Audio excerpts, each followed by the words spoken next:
Det är en kamp varje månad att få pengarna att räcka. För mamman med de båda barnen. Det är tur att de gillar blodpudding, för det äter de ganska ofta.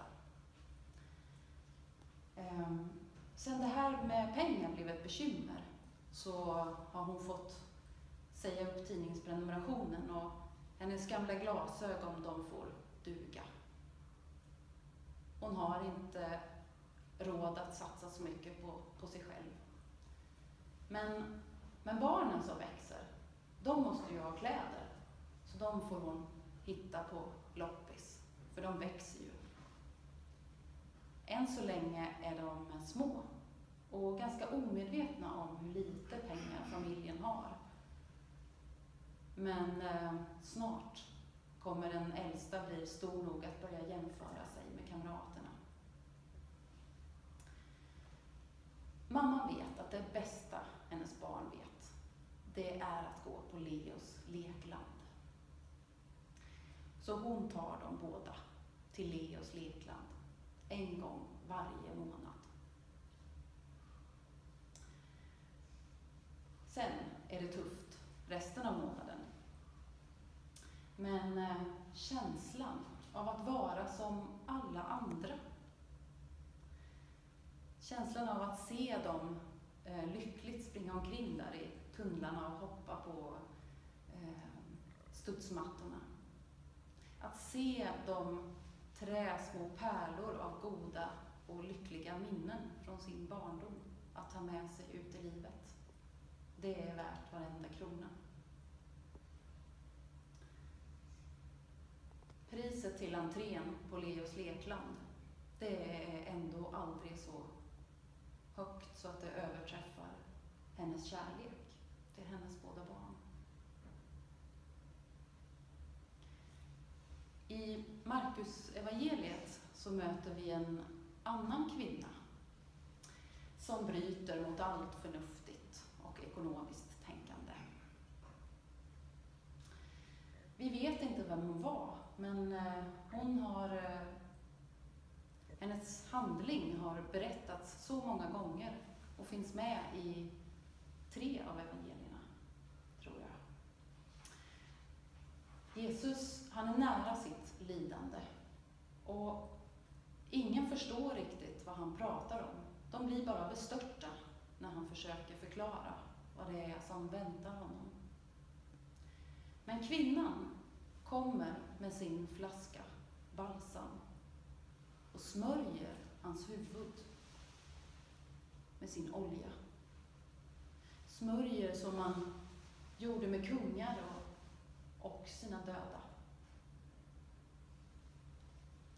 I andras ögon så är det hon gör helt bortkastat. Men i Jesu ögon är det en kärlekshandling. Kanske är det enda just i den stunden som kan ge honom tröst i hans lidande. Hon kan inte förhindra det som ska ske.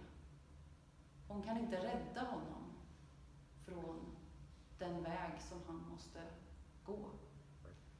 Men hon kan göra det hon kan. Hon kan visa honom omsorg, visa att hon finns där. Hans liv är värt så mycket mer än den där oljan. Och hade hon haft mer så skulle hon ha gett det också.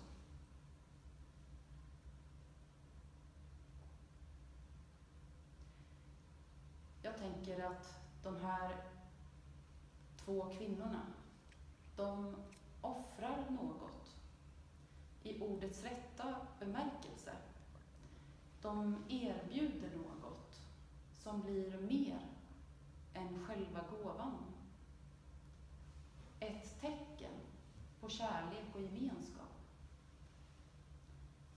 Ett offer som kan tyckas irrationellt och slösaktigt. Kostsamt, men ändå aldrig för dyrt. eftersom den som får gåvan alltid är värd mer. Alltid så mycket mer värdefull. Och offret gör något med givaren. Gåvan gör något med givaren. Att ta sig råd. Att själv få bestämma vad jag ska ge mina barn. Att kunna känna sig som alla andra en stund.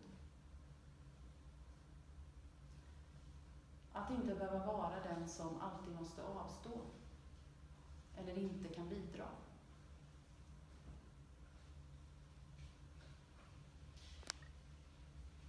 Kampen mot fattigdom och missmod i världen, den har ju vi runt omkring oss hela tiden. Och jag tänker inte minst när människor kommer till oss här i Sverige och knackar på vår dörr därför att de har behövt fly, därför att det är krig och svält och förtryck i deras land. Och vi hamnar i konflikten mellan förnuftet och känslan. Vi vill så gärna göra någonting. Vi vill gärna hjälpa. Men vad är det värt? Hur hjälper vi på bästa sätt? Vad är klokt? Vad är ansvarigt? Vore det inte bättre att man hjälpte dem i deras eget land, tycker en del.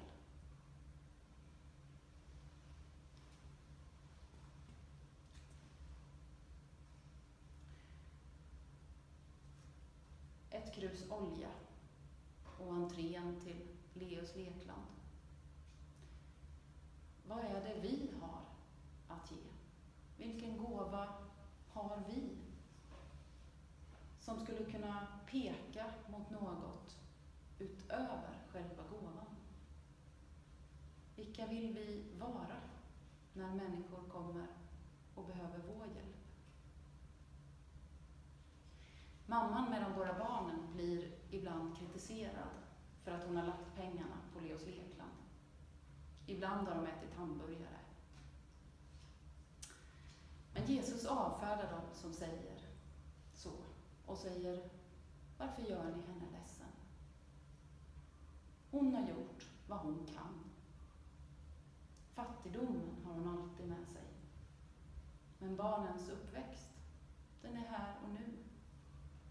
I tro har hon valt vad hon tror är bäst för sina barn. Hon vet att livet är här och nu. Hon kämpar med sina begränsningar i den egna plånboken, med de grå monotona dagarna, med barnen som hon har ansvar för. Och hon är stolt, för trots sina begränsningar så gör hon vad hon kan. Hon väljer själv att ta barnen till ett ställe där de får känna sig rika. Och hon vet att barnen snart förstår att de är värda så mycket mer än entrén till Leos lekland.